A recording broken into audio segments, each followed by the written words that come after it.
All right. Welcome to another Sawdust Nation podcast. I don't know if you guys have ever heard that before, but this is episode 146, and we have a special treat for you. Along with myself, Nick from NPG Creations, we have Josh with North Country Woodworking, and joining us tonight is Daniel Dunlap from Daniel Dunlap Woodworks. You might recognize him from such podcasts as Another Woodshop Podcast or his Instagram, which is at Daniel Dunlap Woodworks. Yeah, I keep it real original. Yeah. So we've been trying to get Daniel on for a while, and I'm so glad he's finally here. We actually met Daniel at Workbench Con this year. So welcome, Daniel. Thank you. To be fair, I think we met the year before too. Didn't we? I bet you the year before when I was down there. Okay. I knew I met one of you there. Yeah, we met there for the first time, and then obviously this last year as well. So, Workbench Con memory is pretty sparse, so when I can remember things, it's kind of something to talk about. Well, after the drinks start to go flowing, things kind of get hazy for me. But I do remember seeing you ride around on a baggage cart, and that was probably that was one of my fondest memories of Workbench Con. That was fun. Who was riding that with me? Who was it? You were riding. Somebody was pushing. I don't know who was pushing, but no, somebody were going. Oh man, maybe it was more than one time that I did that because I have a memory of somebody riding that thing with me. You guys were going so fast. I was afraid one of them wheels was going to catch and just dump you all. It would have been some great content though. I mean. Oh yeah. Well, anyway. We've already kicked Workbench Con like a dead horse on the podcast, so we'll move on to some questions. And our listeners really are interested in knowing, we obviously know you have a large following on Instagram, and you're running a all business bought and paid for. All bought and paid, yes, sir. But we want to know how you got your start, because Rome wasn't built in a day, right? So how do you... Yeah, that's what they say about Rome. I've never been there. I started working at a furniture factory right out of high school in 1997. So that's how long I've been doing this. For a minute. So cabinetry or just furniture, straight up furniture factory. Yeah, we built couches and couches that you sit in. There's a big furniture store here in Nebraska. I think it's all over the place now, but it's called Nebraska Furniture Mart, and we made furniture for them. I think they got one in Dallas now. I mean, it's grown. It's crazy. So yeah, I was the bandsaw operator, and I did all the curvy, intricate parts for furniture frames when I was 18, 19. Is that's how you got your education on how to work wood, or? Yeah. Thereabouts. I started there, and then I left that job because I wasn't paying enough. It wasn't a good paying job. I started working in another company, and lo and behold, they put me in their woodworking department. And we were making backs for so if you go to Target and you see all the shelving, you see all the pegboard in behind the shelves. That's what we were making. Super fun. But I ended up running some of their saws and doing some stuff there. And then I graduated to running their giant CNC machines, like these $1 million CNC machines that just cut these pegboards 20 at a time. So you had background. Did you run any of the CNC machines yourself? Yeah. Or yeah. I noticed it's not the same as what I have in my garage. Okay. It's a completely different code. It's so different. But it was nice having that kind of having my foot in the door there, a little bit of experience with the machine like that. Okay. Now, wasn't it intentional going into woodworking? Or was it just a job opening that you slid into? It was just a job opening that I slid into. My mom was a seamstress at this furniture place, and she got me a job there. So I just okay, I'll take a job there. And then the rest is history, I guess. I quit the manufacturing job where we were making pegboard in 2011, and I started doing photography full time. Oh yeah. Yeah, I forgot you do photography. Yeah, what got you into that though? I mean, like, how did you go from woodworking into photography? That's a good question. Well, around that time, well, not around that time. We got to go back a few years to about like 2008. Nope, got to go back even further. Sorry, brain works slow over here. I'm an old guy. Got to go back to about 2007 when I married my wife. So like I met her a year before. I'd never traveled anywhere, never did anything until I met her, and we ended up going to the California coast and going up and down Highway 1 and just having a good time. And I took a little digital camera with me, and I was taking all kinds of pictures just of scenery and whatnot. And I thought they were pretty good pictures. And I came back and I was like, man, these are great. And I started comparing them to other pictures I saw on the internet back then. And I was like, oh, these are not great.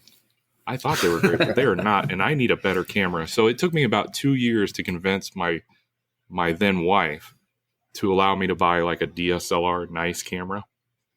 Mm-hmm. And she only agreed because she was pregnant with our first child. And she's like, but you got to take pictures of the kid. I'm like, yeah, of course. So I'm taking pictures of my kid and squirrels in the neighborhood and whatever. And I'm just having fun, you know. It was just really enjoyable to me to just take pictures and you know, edit them and just mess around. And in about 2009, I had a friend say, hey, we're getting married and we'd like you to bring your camera. And I was like, cool, yeah, I'm going to bring my camera. I've got a 6-month-old. Why wouldn't I? Well, they thought that I was going to be their photographer, not just a guy bringing a camera. So, and they hit me with that like a week before their wedding. And I was like, oh my God, I didn't realize you were expecting me like to actually perform. I don't know what the hell I'm doing. But I did it and it was fun. So I put myself out there. I'm like, yo, I'm going to shoot weddings. And here I am. I've done over 400 weddings. Wow. I hung up the camera about 6 months ago for the last time. So that answers that question in a long way. I do not do that anymore. I'm full-time woodworker now. So like, how did you go from that? Like, was it just a jump into the void for full-time woodworking, or did you go start part-time in it? Or it was, well, I got back into woodworking because I had that itch, you know, but that itch never goes away. I feel like once you get into this, it's a rabbit hole and it sucks you in. So we bought a new house in 2012 and I finally had a space that I could have a shop. So I slowly started buying my own tools and stuff. And I kind of built a shop before I was ever on Instagram. And fast forward, the pandemic hit and that kind of tanked photography altogether. Nobody wanted to get together. Nobody wanted to get married. And I was like, okay, well, I'm just going to throw everything I have at this woodworking thing and see what happens. Because at this point, you know, I'd been working for myself for 9 years, up from 2011 to 2020. And I'm like, I can never go work for anybody else again. I've already had this taste. Get spoiled. Yeah. Ruined. So Freedom. I need to do something. I need to do anything that I possibly can to keep from going and working for somebody else. So the woodworking was the way to go. And just, it's been like a big giant circle since I was freshly out of high school. So here I am. So when you did start woodworking out of the garage full time and all that, what was your go-to product, or did you even have a product that you made? I didn't have a product. I didn't. It was a real slow transition from going from photography to woodworking full time. It wasn't just like one day I'm stopping photography and doing woodworking. It was just like a really slow transition because the photography was like slowing down a lot because of the pandemic, but I did still have gigs and things that I could do. But as I transitioned, it was just like a slow kind of takeover. It wasn't an abrupt thing.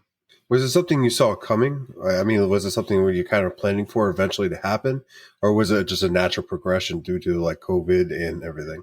I think it was a natural progression, but the more I did it, the more I could see the light at the end of the tunnel, so to speak. Yeah. I had put everything I had into photography for 10 plus years. And after, like I said, 400 weddings, somewhere in that neighborhood, I've never really counted them all, but I know it's a lot. I don't think my heart was in it anymore. I dreaded going to weddings every Saturday. I feel like my time was better spent in my garage and at home with my family or watching football or something. I wanted my Saturdays back. Well, I'm gonna float an idea. So why? I think maybe you could probably make some money. I'm not saying you per se, but if you would want to in the photography field, doing divorces. There's a lot of happy people. There's a lot of happy people that are getting divorced. You just hang out at the courthouse all day. Divorce photography. That's something I haven't thought about. That's a new trend. Well, the pandemic, I don't know if you realize this, but the marriages stopped during the pandemic, but the divorces like ramped up. So because people were stuck inside with each other. Yeah, exactly. No, I've never done that. I have had several people ask me to shoot funerals, and that's just something I could never do. It just seemed really weird to me. This is like Wedding Crashers, but yeah. I can't do it. I'm just so damn sad all the time now. So I noticed on your Etsy page, right? You sell a lot of like inserts for like table saws and miter saws and all that stuff. Mm-hmm. Do you actually own those saws to get the fit correct, or no? Did you just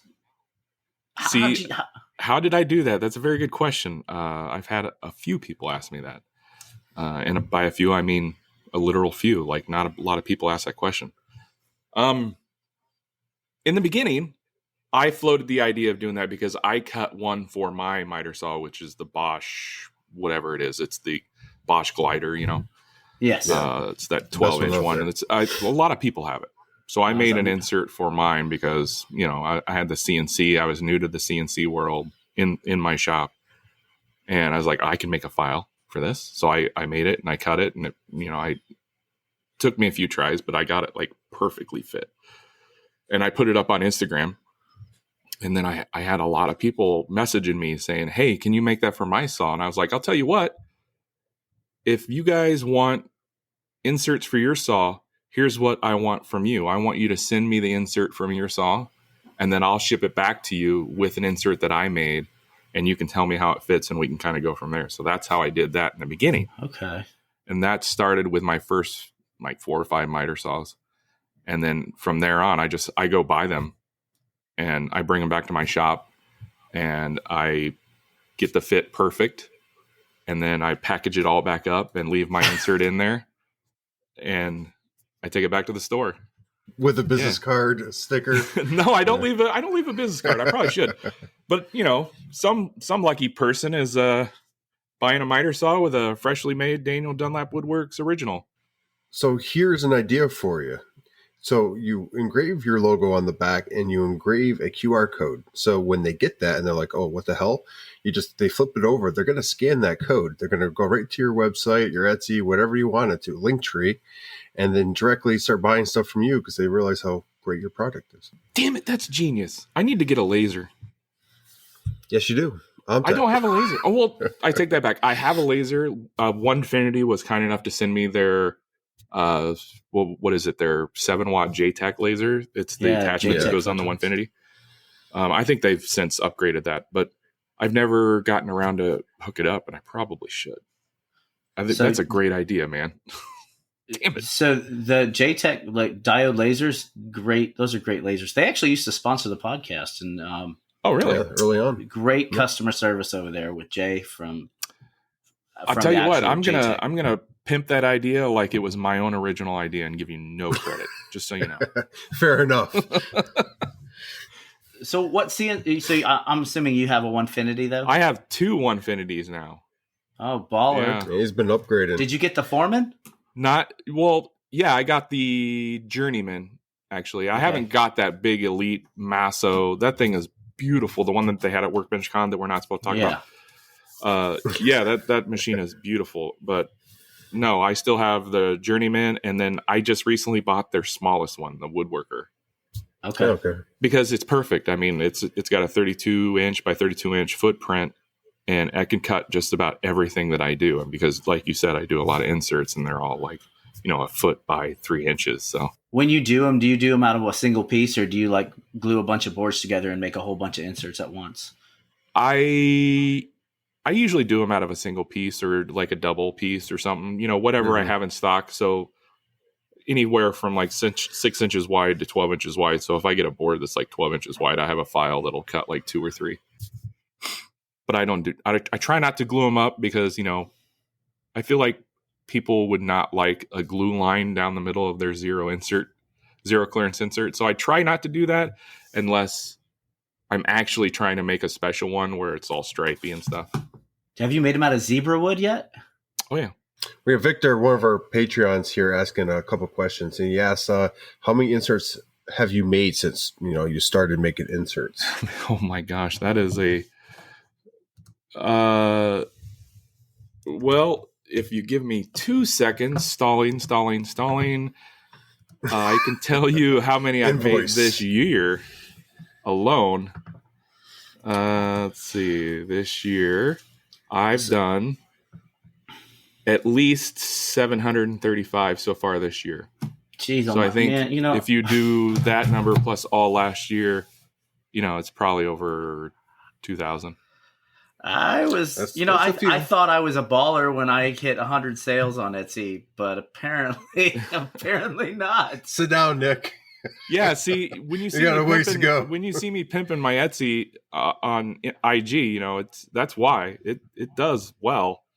And if you ever listen to my podcast and you hear me every week, we do a segment called "What's on My Bench," and every week I say Etsy orders. There you go.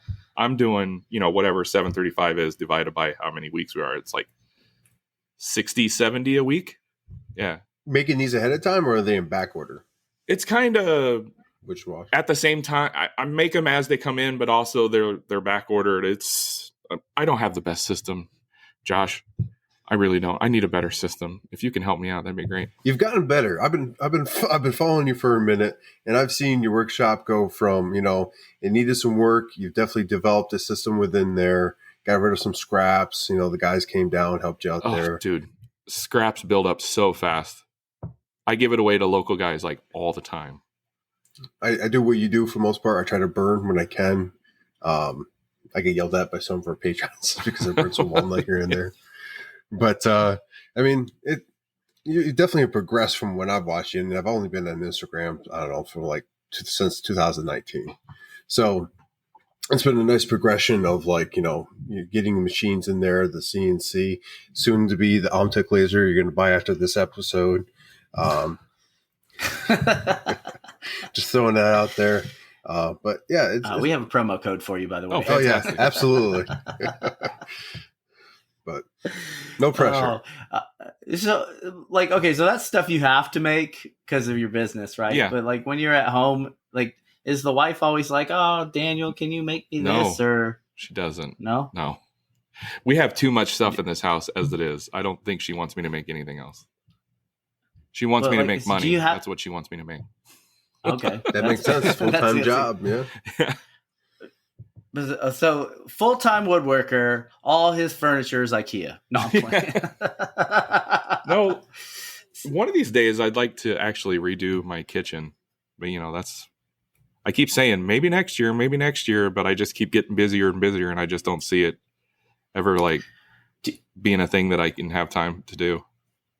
Do you ever see employees in the near future? I kind of is the IRS listening to this? I kind of have a guy that works in my shop. We call him a subcontractor. Okay. But yeah, I kind of have a guy now, but he's part-time. I mean, he's doing maybe 20 hours a week. But we'll see. We'll see what the future holds for full-time people. That's an amazing resource to have. I'm telling you what. Especially if they're knowledgeable. It's a godsend to have somebody. Not only are they helpful, just being there, having a second set of hands, but he keeps me motivated. He keeps me wanting to okay, I'm going to go out in the shop and I have these things that I have to do. When it's just me, I am bad at keeping myself motivated and on track. I think I have severe ADHD.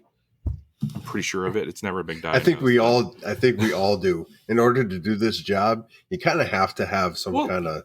Yeah, they say creatives typically have that just because they bounce around all over the place. But yeah, he keeps me on track, and then he frees me up to like be able to go run errands, but things are still happening in the shop, which is like crazy helpful because like I have to make errands to the post office. I got to go buy lumber. I got to go buy, what have yous at Menards, glue and mayo and whatnot. So that's important stuff.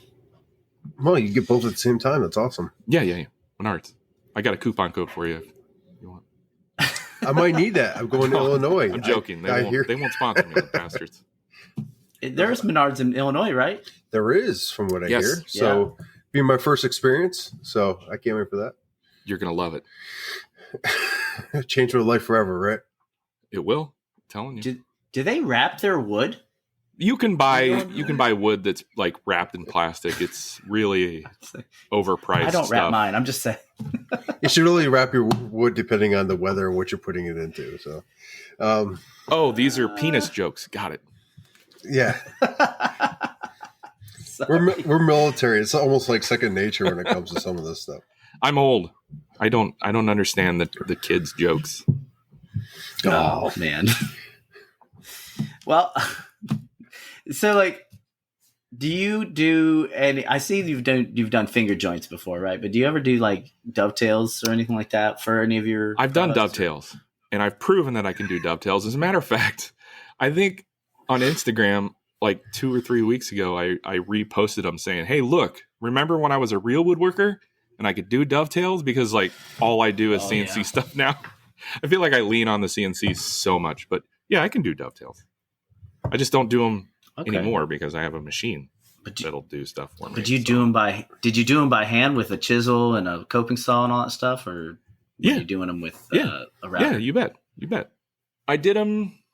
Yeah, I did them with a coping saw, a fret saw. Actually, I have a nice fret saw that I can't remember who recommended it, but it's it's a little bit more fragile than a coping saw, obviously, but it can make really tight turns, and it actually works out really nice. And a set of like dumpy DeWalt chisels. Oh yeah. Yeah. And I did it out of oak. Craftsman. Ooh. Yo, oak. I'm not a big fan of oak, especially when you're making dovetails. Any kind of joints. It's just so open, grainy, and frays. And yes, it was not easy. But so what are your go-to though? Like, what's your favorite and what's your go-to? Is domino allowed to be used here? Absolutely. That's my man. I tell you what, as far as woodworking goes, I'm a lazy piece of crap. I will look for the easiest way possible to do everything that I need to get done. Dovetails and all those fancy hand cut joints, they're gorgeous, but I ain't got time for that. I just want to do the job and do it well and quick. Well, I want to speak for everyone here, but we're kind of like production shops. So you get jobs, you get them out, especially you because you're full time. Like that, your whole goal is to basically get a job, get it out. You need to make money for the family and for the household. For Nick and I in Nap, we're kind of the same way. It's our second job, but like we get quite a few orders, and I don't want to say have time, but we don't have the time to necessarily do the fine woodworking that some people are doing on Instagram and out there. Look, I follow a ton of guys that do it, but yeah, it's not for me. I don't get a lot of pleasure out of that. I'm impatient personally. So yeah, like when you're pushing volume, it's impossible to be able to do all that hand joinery and stuff. I find myself in that position to where I'm looking for faster, easier processes, especially with materials. So I've started using some plywood, some veneered plywoods for certain things, because for one, it helps with the overhead because your materials cost drops. It's if you're using like solid walnut and you have to joint plane the boards, glue them up, get them like perfectly flat, and then use that as like, I make a lot of signage. That's kind of a pain in the rear end and a time consuming task, as opposed to getting a piece of plywood with a walnut veneer on it that nobody's ever going to really know unless you're actually looking for it, Right. I think that's something I'm leaning towards more now. And I wouldn't have done it, say like a year ago, but now I'm like, look, I have to find a way to make stuff faster and keep the same quality, you know? Right. I fully agree and understand. I understand 100%. Do you have a, dare I ask, go-to oil finish for your... Why, sir? Why would you ask such a thing? Well, it's not that O brand. I'll tell you that much. That which shall not be named. I enjoy, what started all that. I enjoy Rubio a lot, although Rubio is pricey. It's a great, great product, but it is pricey. I've recently started using the Walrus Oil furniture butter on those slide tables. Okay. There's like 3 or 4 of them back there ready for packaging. I was finishing those with Rubio, but I use that Walrus Oil furniture butter on one, and then I let it cure for 24 hours. Can't tell the difference between that and Rubio. And it's so much cheaper. Yeah. Oh, yeah. Yeah. So I've been using that a lot lately. So I know I have, I love that Walrus Oil furniture butter because you can get, it's like $30 for a big old tin of it. A lot of other brands are more expensive for less. And that company is just awesome. And I have no qualms with buying their products just because I've had conversations through Instagram with the owner, Dave, and he seems like a really quality human being, which goes a long way with me. Absolutely. I bet he wears snapback hats. Oh, he does. He definitely does. Because during that whole debacle, he actually went to my Etsy shop and bought 7 of my hats, one for him and one for a bunch of his employees. I was like, wow, that's hilarious, holy moly, man. So I immediately went and bought some of his oil because why not? So I don't know if do you remember Amy from Coral Way Designs? Yes, I have a sample of her Workbench gun stuff over there. Yeah, her board wax or whatever. That reef. Yeah, reef wax. That's right. It's reef wood oil finish. That stuff's amazing. I haven't had a chance to use it. I have a bunch of it now. I got that same sample tin. I think you're probably looking at there. Well, so I actually went to their website and I bought about 20 tins of it because I think it's fantastic. And if anybody out there who's listening, check them out. The reef wood oil finish. You can go to Instagram. I believe it's at reef wood oil finish with underscores in between each word. But yeah, it's definitely worth your time. And it's the Active Duty family that makes it. Cool. So they're out of here in Texas. So, but yeah, if you haven't tried it, give it a shot. It's worth it. Anyway, shameless plug. Nothing wrong with that. Well, since we're talking about oil, what's your thoughts on the Totalboat Wood Honey? Have you used that yet? Yeah, I use that almost primarily for all my cutting boards, actually. I love it. I think it's easier to apply than a lot of other oil finishes just because it's more liquidy. Yeah, that's true. It does tend to soak in a little bit. What I really like about it is because it's got like a yellow color to it more than a lot of other finishes. It tends to richen up walnut better. Like after it sits on walnut, it really darkens it up and looks really beautiful and rich. And I love it.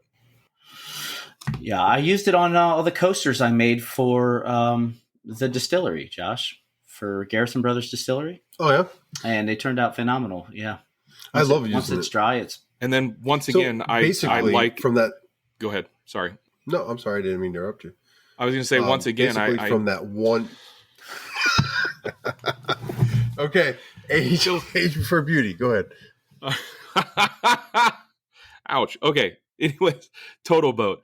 It's one of those instances where I enjoy supporting a company that supports the community and is owned and operated by somebody who's a good human being. And Mike Mills is that type of person. So that's all I wanted to say. Yeah. Well said. Well, Totalboat, if you didn't know, Totalboat's a sponsor of the podcast. So if you're in the market for any of those epoxies, check them out at totalboat.com. And if you need a promo code, slide into our DMs and we'll hook you up. Shameless plug number 2. Get doing well with us tonight. Good job. Well, I'm just trying to do it so we don't have to do it all at once, right? Well, what I was trying to get out there is essentially because of that issue that occurred that one day where Instagram broke into, it allowed a lot of people to actually start up and make their own product. Totalboat. A lot of people benefited from that whole ordeal. And it's, I think for the best. Sometimes things happen unexpectedly and people actually make profit off of that. And a lot of great makers are doing really well with their products. I mean, like we met a couple at Workbench Con. We talked about a couple here.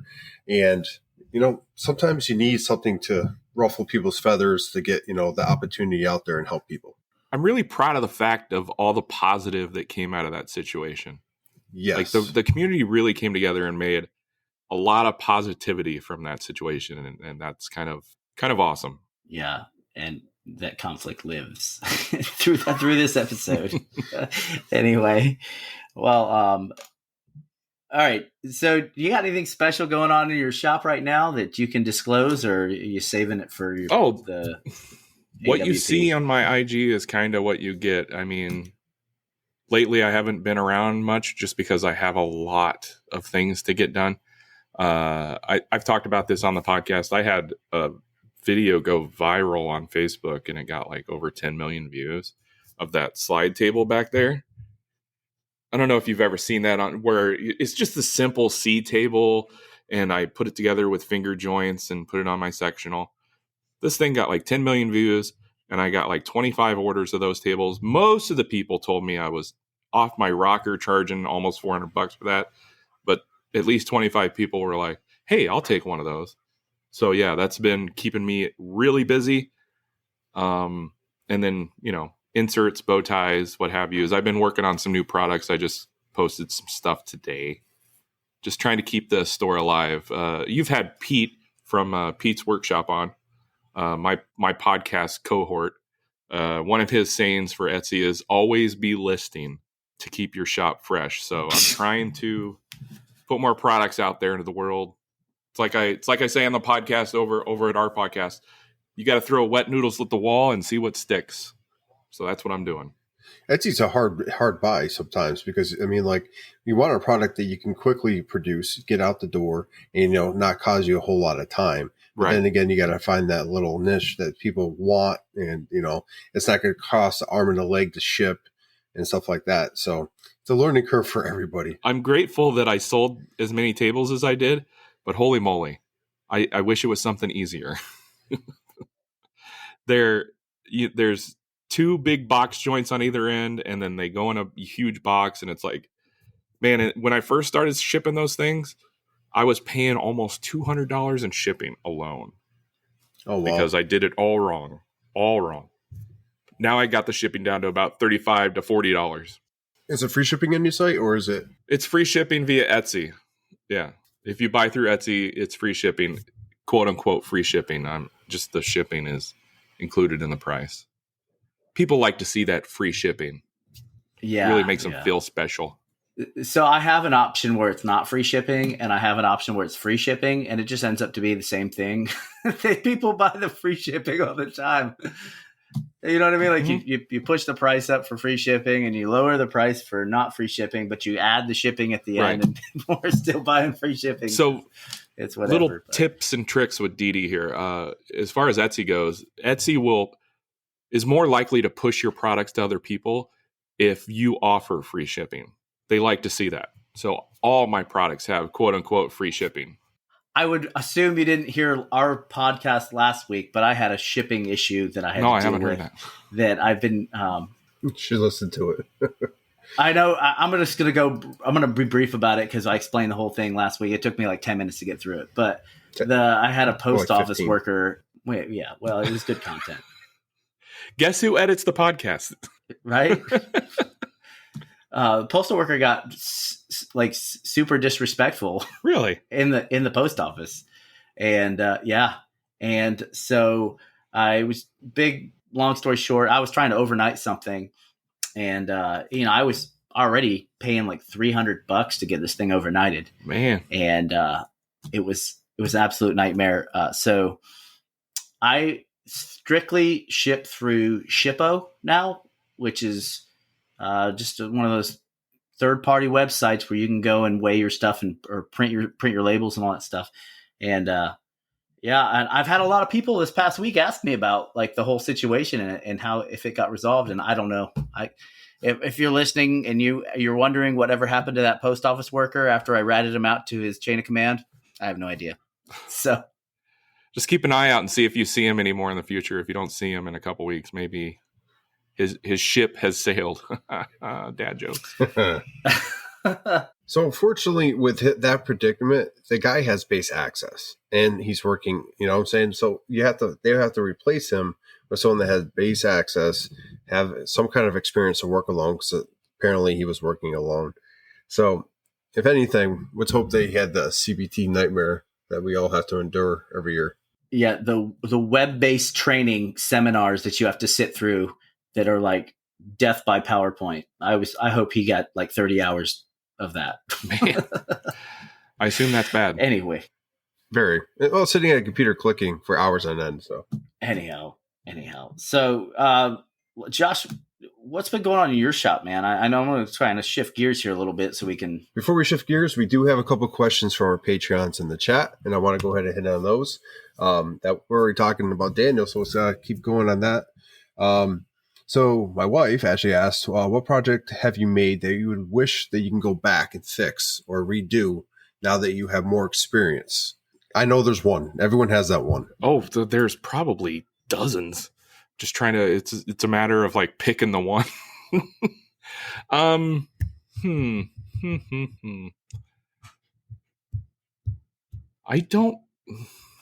can't think of anything actually. Okay. I wish I could go back. So like if you've been following me the last year or so, you know that I've been slowly working on this big giant white oak door. If I could go back in time. How is that? That's a long story in and of itself. If I could go back in time, I would not screw that door up the first time. And because I screwed it up the first time, I had to take a $2,000 wash basically because that was not cheap wood. It was all quarter sawn white oak, and I had to rebuild it. So if I could go back in time, I would definitely fix that because that was a pricey mistake. Expensive mistakes are always the worst. I think we've all been there in some shape or form. Not that much, but if I could go even farther back in time, I'd probably tell myself not to work with those clients. They were not pleasant. Been there too.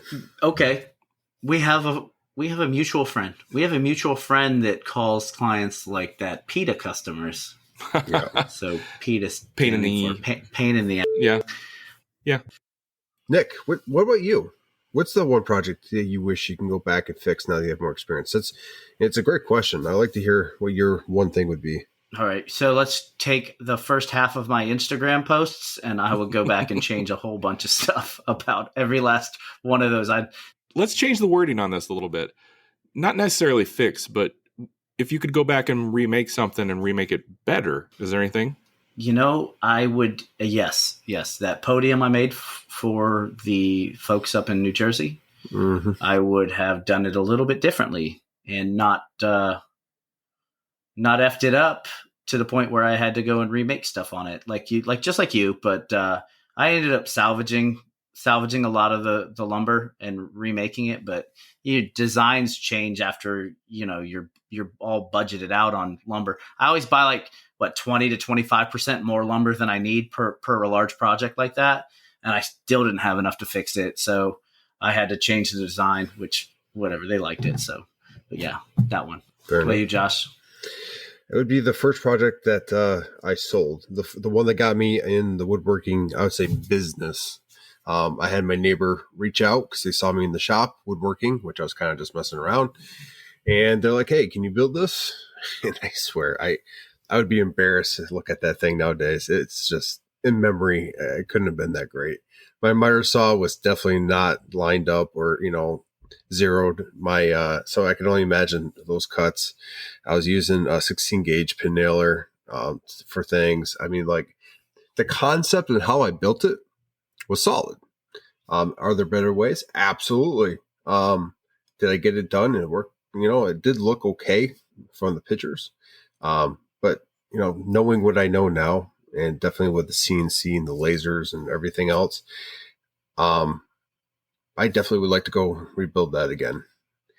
Just because, like, I know for a fact I could do much, much better. So, is that neighbor still a neighbor? that would be my one. No, they actually they moved, or what we call PCS, years ago. Like, we've had a couple different people in that house since. So after they got that project, they were like, "We're out of here. This is terrible." They pulled jocks and left. Yep, they're like, we can't be in this neighborhood anymore. I know what Josh would fix. Josh, I know another one you would fix. Which one? Do you remember that American flag you made with too many stripes? Or was it not enough stripes? Oh, no. Too small. Yeah, the union was How too dare small. you? Yeah, that was So like he sends me this picture. Sends me this picture. He's like, "Hey man, how's this look?" I was like, doesn't look right to me. I don't know. Call it was a yourself an good American? flag. It was a nice flag. It was. Yeah, I know. it was pretty bad. Like, it was one of those things where they were gone. Like, they left.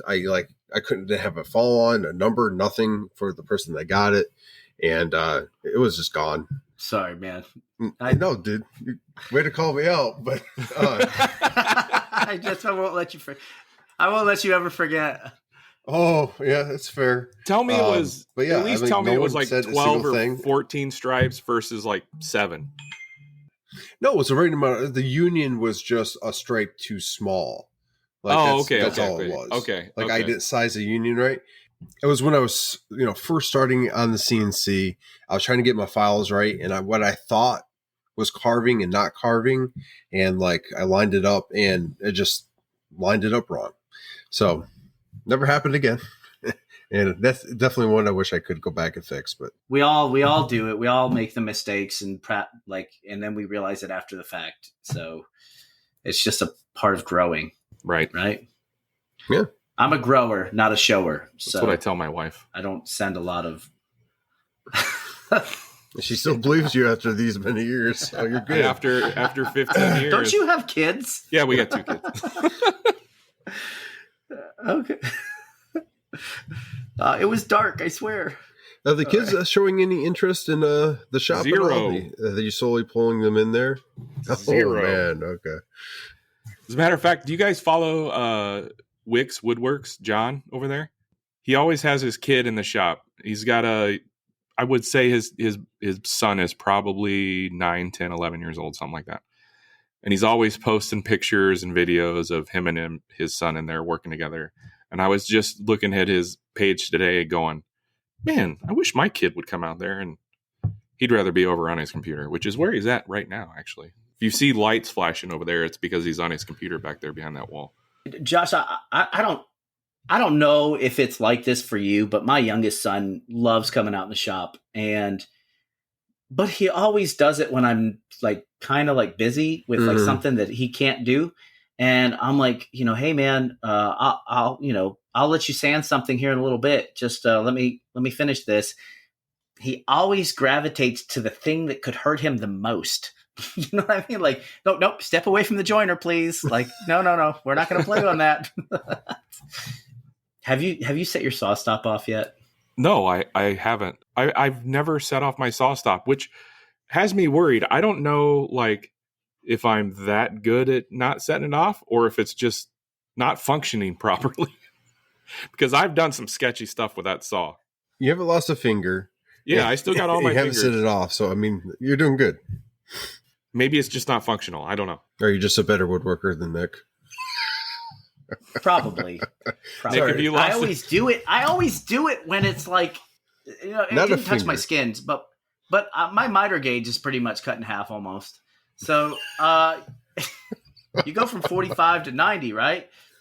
Just for a quick 90-degree cut, you got to move the what do you call it? The fence over. Otherwise, you're going to jam it right in the blade. And it's always at like 1 o'clock in the morning when I'm doing something and it's got to be done by the next day. And there's no Woodcraft open. Now I have like things stocked, like blades and brakes stocked in case I do happen to do that again.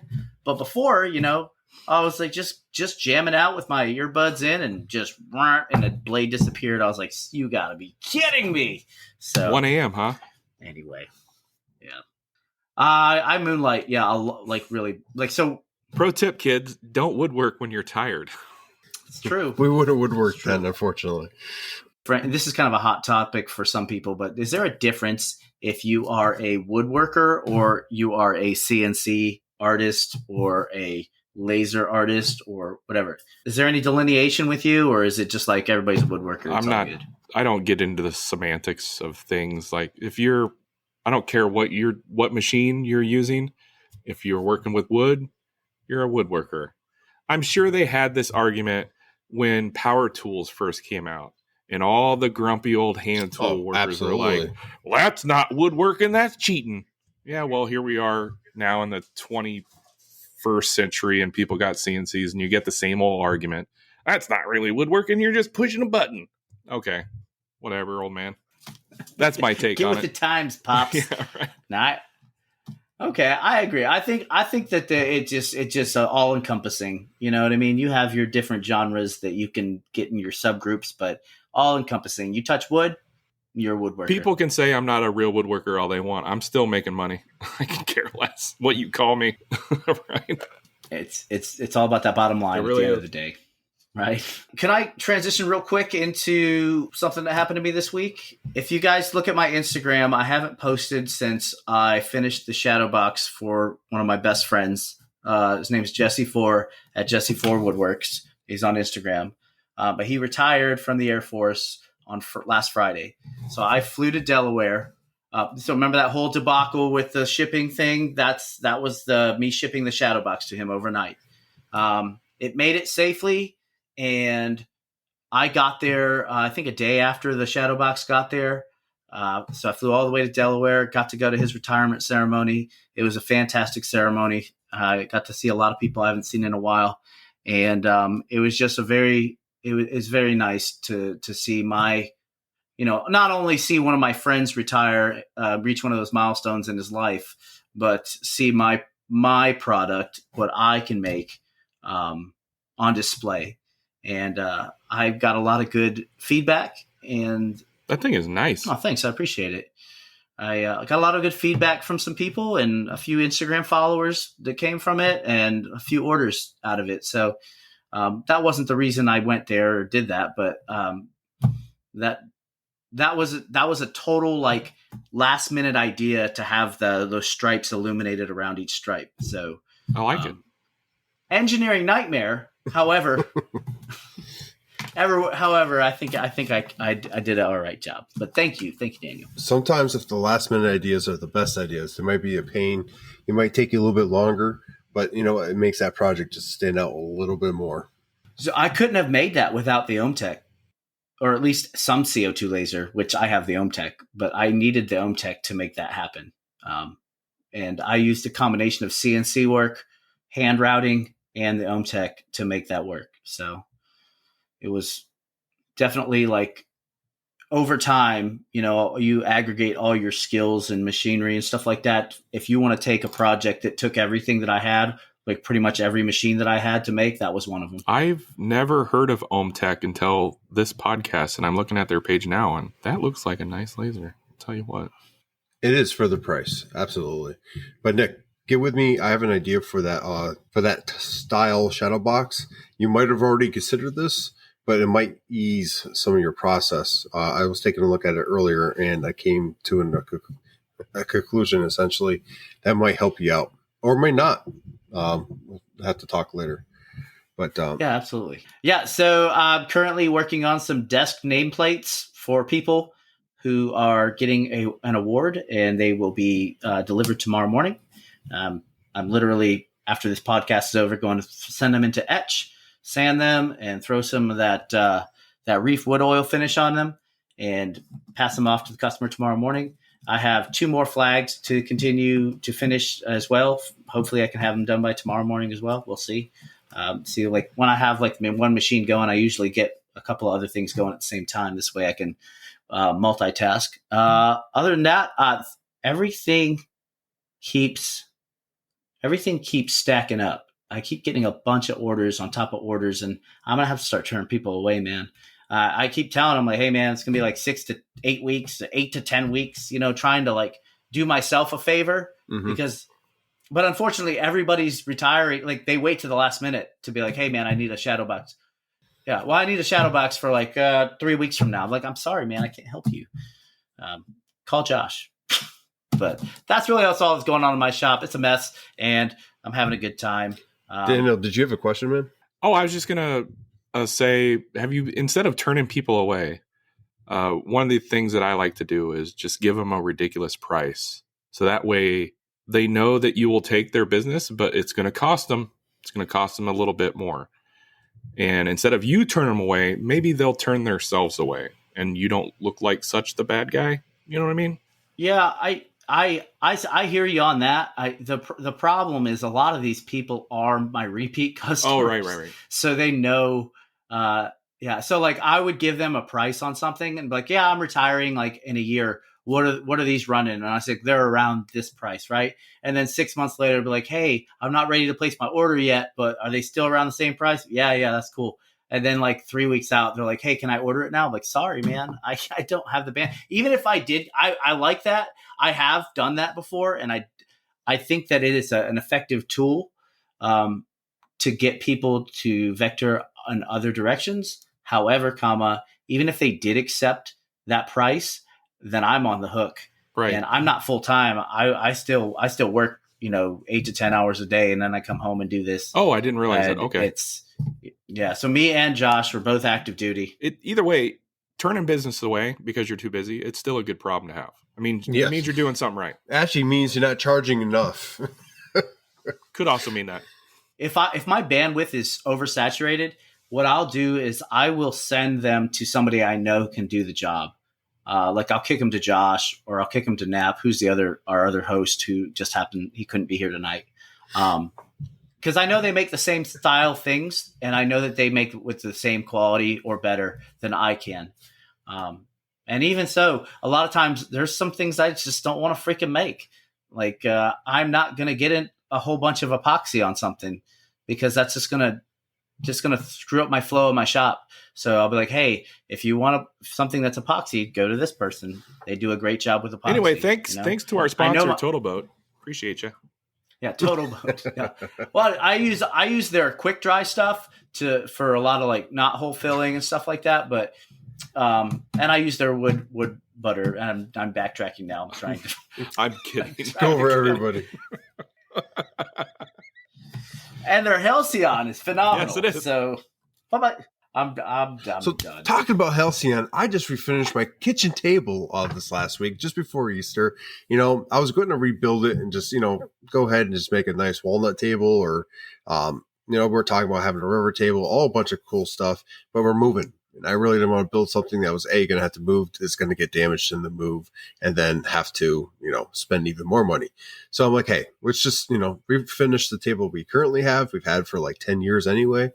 And so that's what I did. I refinished it, sanded it down. I used the orange stuff to remove it, most of the finish, then sanded it down, cleaned it up, painted it, and then actually built a insert for the center so that we can put a cover over it. And then my wife can do puzzles when she wants, and then she can put the cover back on. We could use it as a table.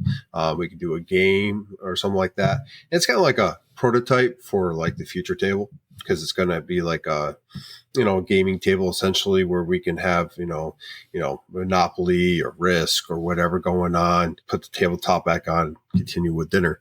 But that's something in the future in the next space I'm going to be working on for the household. A lot of the entry level stuff when I get there is going to be for the household, and I'm guessing not so many orders because once you move, it's harder to reestablish. But yeah, I am getting more established here. Just before I leave, I have people pushing my product and wanting me to be the sole contributor to going away gifts at certain squadrons, which is great. I just wish they would have done this earlier. Right. Where were you 2 years ago? Things are finally catching up. I'm finally getting the products out there I kind of envisioned myself doing a couple years ago. And then on top of that, I have a couple large orders I'm waiting on confirmation for. Nothing's better than giving out I did a sample for a group on base, and they liked it, and they're like, well, it's so well done. How much would it be for just a little bit bigger, a little bit more detail here and there? And I'm like, okay, well, you want to pay me more money? That's fine.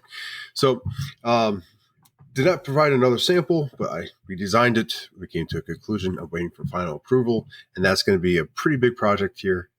And then a couple more just coming in. I got 4 plaques today for one individual. I need to make all different sizes. I mean, like, it's not going to be the same plaque at all.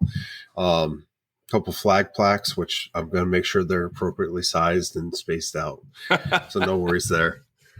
But wood shop is getting busy, and I have to cut off orders here eventually because Daniel, I am actually leaving Jersey here. I'm going to visit Nick for a couple months to do some training in Texas. And then I return back in the end of July, beginning of August, to move the house, the shop, and everything to Illinois. What's up, man? To be clear, he's coming to Texas for training for his regular job. I'm not training him. I was wondering. Yeah, there you go. I will be infiltrating his workshop to make sure I can continue woodworking while I am off. But I will pay you to clean it. I'm just saying. No, I'll do the woodworking. You can go ahead and actually put together the CNC that you've been, sitting in your shop for months on end. What? So, he ordered Avid like before Christmas, got it like before Christmas, and hasn't yet to put it together yet. It's up. It's just not running. I don't have the wires run yet.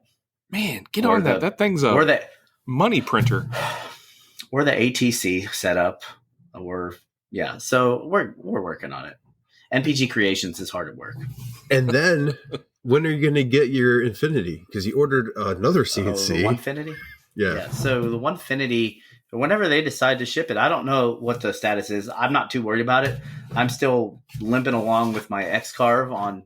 To be fair, I use the CNC machine probably about 10% of what I used to use it. Since I got that OMTech, that thing is a monster, and I use it for everything. Can you cut with that OMTech? Up to a specific depth, yes. But I cut a lot of acrylic. I don't know if you've seen any of my signage on my web or on my Instagram. Yeah. But I cut acrylic, I cut wood, plywood, all that stuff. How thick can you cut acrylic with that thing? Man, I've gone up to like 3/4 of an inch piece of acrylic before. It was a beast.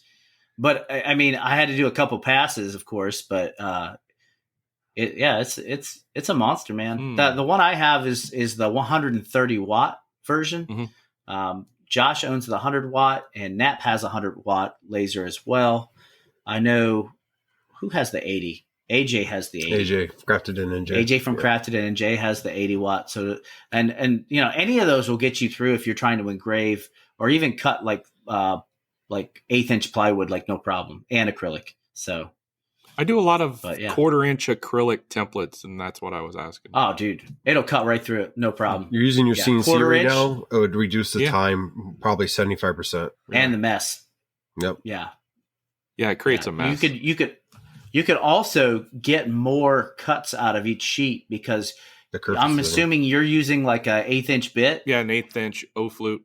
Yeah. So, your kerf goes way down to like a laser beam, right? At that point. So now you can start butting things up against each other and using the same cut line for like in between each acrylic's piece. Not cheap, so anywhere I can save material, that's money in my pocket. I don't know if you got to buy the OMTech, and then we got to pimp out your CNCs with PW and CNC gear and stuff. Get that black and yellow. That's right. I talked to you. You were in the PNW CNC? PWN, yes. PWNC, yep. Yes. I keep saying PNW, Pacific Northwest, and I'm like, oh, that's not right. The black and yellow. Anyway, the camera mount. I really want one of those camera mounts. I need to remind me to buy one of those. Absolutely. Will yeah. do. Hey, you should buy one of those. I absolutely want one. They were nifty. Yeah. So we can send you a link if you want. Please do. We have one more comment for you from Victor. He wrote in and he wanted to say, Daniel, since you have done over 150 episodes on the podcast, do you think AWP is the Olive Garden of the podcasts? When you're here, you're family. Yes, of course. We call ourselves many things. We are the white noise machine of podcasts. We are the Olive Garden of podcasts. Yeah, I would say we're the Olive Garden for sure. And you get free breadsticks whenever you listen. My wife would agree that our podcast is a white noise machine as well. She says it's the best thing to listen to while going to sleep. We had Steve Ramsey on last week, and that's what he said. He goes, "Yeah, I listen to your podcast usually when I'm falling asleep or something." Oh man, that's backhanded comment. Yeah, I think Coffee said, "Oh, basically we're the white noise machine of podcasts." So I wrote it down. I like to write down little clips that we say and use them for possible show titles. There you go. Well, gents, I think it's that time where we're going to start wrapping things up.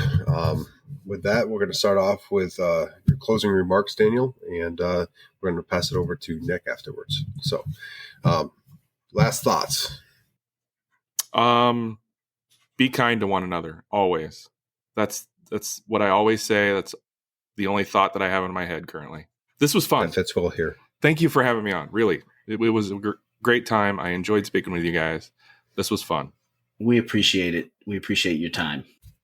But check it out, folks. Like always, take care of yourselves and each other. This episode's been fun. We just got AWP'd on. So, Josh. I'm wearing a splash shirt. I see it. Well done. Coordination is awesome there. And if you want to listen to another great podcast, go in and listen to Daniel, Pete's, and Coffee's podcast at Another Woodshop Podcast. You can find that at any podcast catchers. Hey, Daniel, thank you for coming on. You know, I've been following your page for a long time. Talked to you here and there. I apologize for everything. Yep, you should. You're definitely a bad influence on my woodworking and my ability. Maybe that's why I don't have any sponsors. I'm a bad influencer. Can't be too bad with the follower count that you have, man. And some of the tips and stuff that you have given out throughout the years, I definitely use to this day. Just the tips. Just the tips, though. With that, thank you everyone for listening to the 146th episode. Get in the shop, go make some sawdust, and Sawdust Nation podcast out.